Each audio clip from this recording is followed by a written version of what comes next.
Welcome back, everybody. Well, this is Food for Thoughts If It Were You, Season 2, and I'm your host, Gentrics. It's been a while, and I'm back in the driver's seat. We're going to go ahead and pick up where we left off with practical steps to personal development. Okay?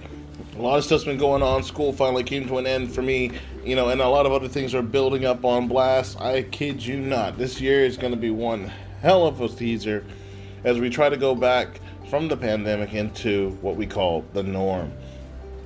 Today's topic, the practical steps for personal development, picks up on the piggybacks off of the last podcast I did. And I just want you to know, there are a number of things that are vital in supporting your personal development, okay? Including developing a vision of where you want to be and planning how you're going to get there. But alongside these, it would also be helpful to take some simple but practical steps to change how you organize your life. These changes that I will outline will help you to give you more time and space to manage your personal development activities. Without that, you may actually struggle to find the time and energy to improve your skills or study. Hell, even I need to take a number out for this. Okay? Practical steps can be taken to enhance personal development, including organizing your time, producing a personal CV or resume, in a way to help you, and overcoming barriers to learning any or all new skills that you decide to take on. Okay?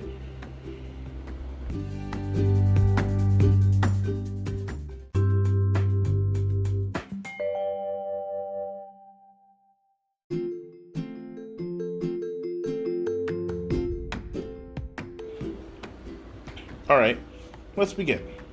Let's talk about organizing your time. If you're considering making changes in your life, then finding additional time may often possess a problem for a lot of people. It could be that the changes you're thinking of making are to ensure that you have enough time to, spend time with your family, spend time on things you enjoy doing, devote to your work, devote to your education, things of that nature. In my case, I want to say working on my next book. Okay, I got 3 of them done. I need to finish the next one so I can put them up there for release. But in the meantime, I'm trying to find a way to sell them, but I can't do that if I don't set aside time to learn what I'm missing and what I need to do. Okay? And, that goes into another topic of time management, which I'll cover next time, so, look forward to that. But, without these, we wouldn't be able to move forward in the way that we need to.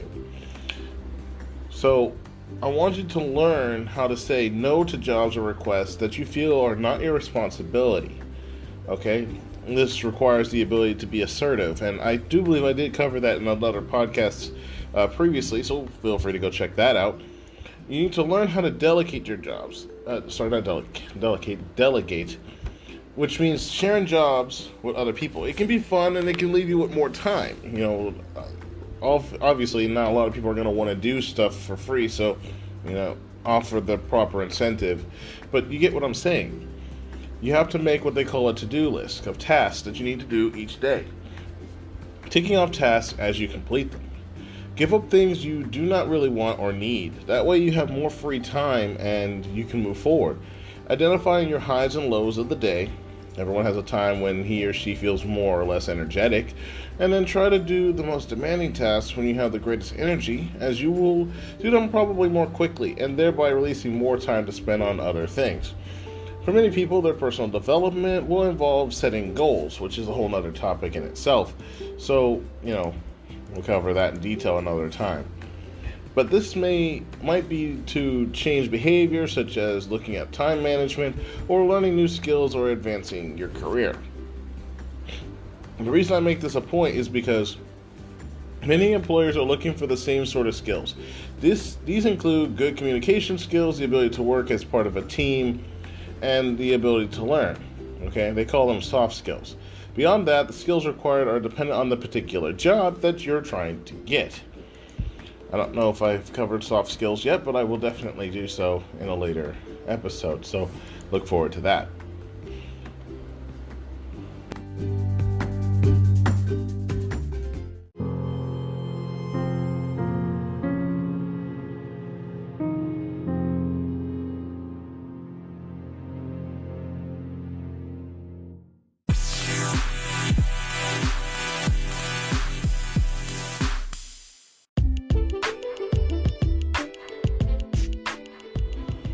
Okay, so let's talk about your personal curriculum vitae or your resume. And if you want to know what a personal curriculum vitae is, that's essentially your CV. Drawing up a CV or a resume is not only necessary when applying for jobs, but it can also be useful for your own benefit, as you know, it'll help you appraise the skills you have gained through education, training, employment, voluntary work, leisure, and other activities.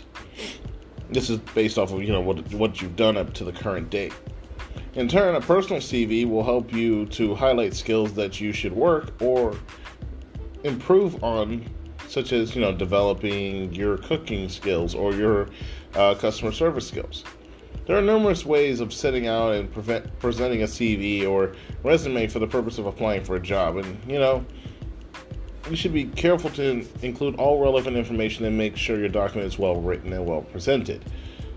That being said, I probably should go into preparing a CV or resume, but again, that's an episode for a later date. However, for the purposes of personal CV or resume, for your own reference, and as a way to access your skills in a simple format, that is all that is needed. A quick guide to preparing your personal CV would be,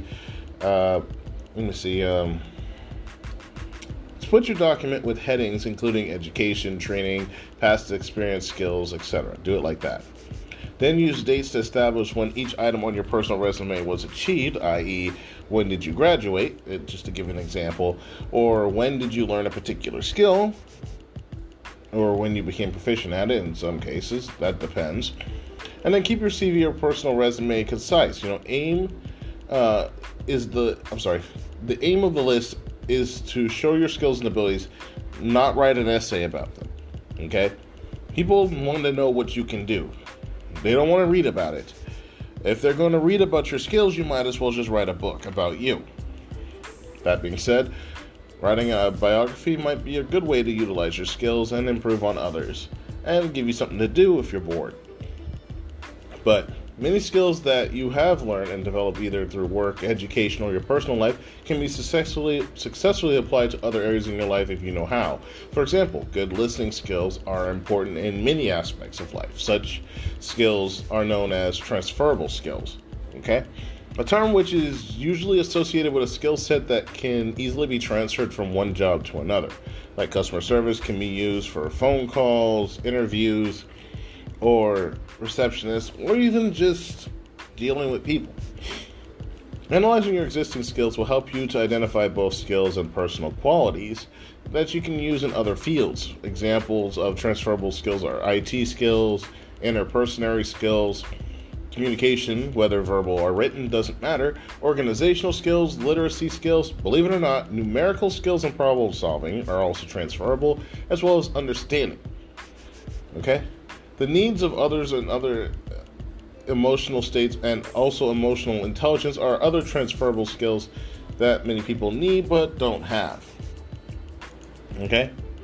There's a lot of topics to cover, so I'm going to be looking into going over all of these in the future, so stay with me as I go through all of these. It's going to take time to put it together, so bear with me, as it may take a while before each episode is released, but as long as you stay with me, we'll be able to move forward.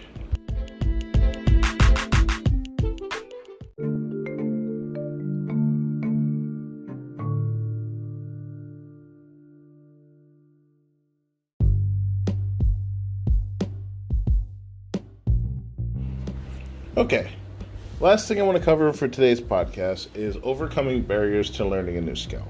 Okay? When learning a new skill, it'll help broaden the opportunities available and open to you, okay? But at the same time, also empower you as an individual. There are many things that prevent people from learning new skills, but these barriers can be overcome with some thought, depending on what they are. These might include lack of confidence or self-esteem. Hold on a second, let me go into that before I go further. This one's actually one of the greatest obstacles facing a lot of individuals. However, if this is a problem, just ask yourself this. If there's anyone who would, support you and help you to take the first steps towards learning a new skill. Okay? There's always going to be someone who's willing to help you, even if you lack the courage or self-esteem to do so. Often, Once that first move is made, then the greatest hurdle is overcome, and you can continue moving forward that way.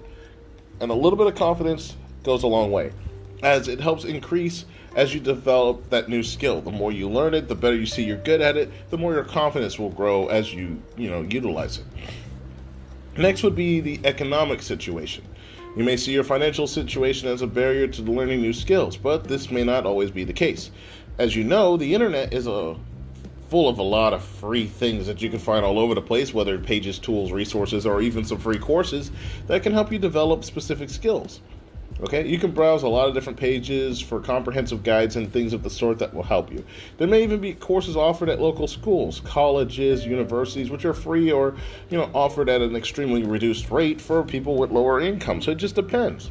Distance learning allows you to study from home, and it has become a very big thing as of recent, especially with the pandemic, since no one can really go anywhere. And it can help you reduce the cost of learning by a large margin. There may also be trust funds and charities that offer grants for people developing new skills in your area, so, look into that. It's even possible to learn a new skill with the aid of books from the local library, if you can find one that's still open, or they have an online library, I guess. But essentially, they're things that you can do. There's also voluntary work, which can also provide excellent opportunities for learning and developing skills, as, being part of a group, as a member of, a cleanup crew or something. You can learn something interesting or something new. Next would be family commitments. If you have family commitments that prevent you from having time to learn a new skill, it may be possible for you to enlist the help of a friend or family member to give you a few hours free each week to, make that available. Colleges and universities often offer vocational training courses, which may also have free or subsidized creche places subsidized places that you can go to learn. Okay. As far as lack of time is concerned, this is where time management and minimizing distractions can help you reorganize your time to fit the development of that new skill you're trying so hard to learn. The question that you need to be asking yourself, is there really a barrier in front of you, or are you just giving excuses? Okay? Many of these barriers may be no more than just excuses, but they're just fundamental blockages that, are there in front of you, whether created mentally or physically. If you're using any of these as a reason for avoiding your development, though, it may be worth looking deeper to see if there's any reason for why you're thinking that way. Perhaps deeply held values may be in conflict with one of your personal development goals, or, something of the sort. But just keep this in mind. The first step is often the hardest. Okay? But barriers to personal development are often more in the mind than anywhere else. So they're not as physical as you would think. Okay? Essentially, the first step, whether it's signing up for a course, getting some books from the library, or finding a website that can help, while this may be harder, once you take that first step, remember, the process is described as lifelong for a reason. You're always going to be learning. You're never going to not be learning. It's only the level of formality that changes. Okay?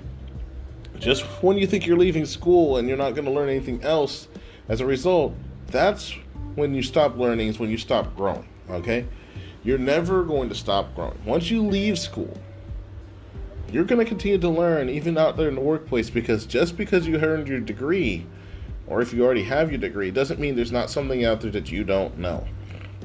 Okay? You're going to have to learn it, just like everyone else. Alright? Anyway, this has been Food for Thought. Thoughts if it were you. Gentrics is your host. That would be me, Season 2. On the personal development practical steps. I'll catch you guys next time. Thanks for listening.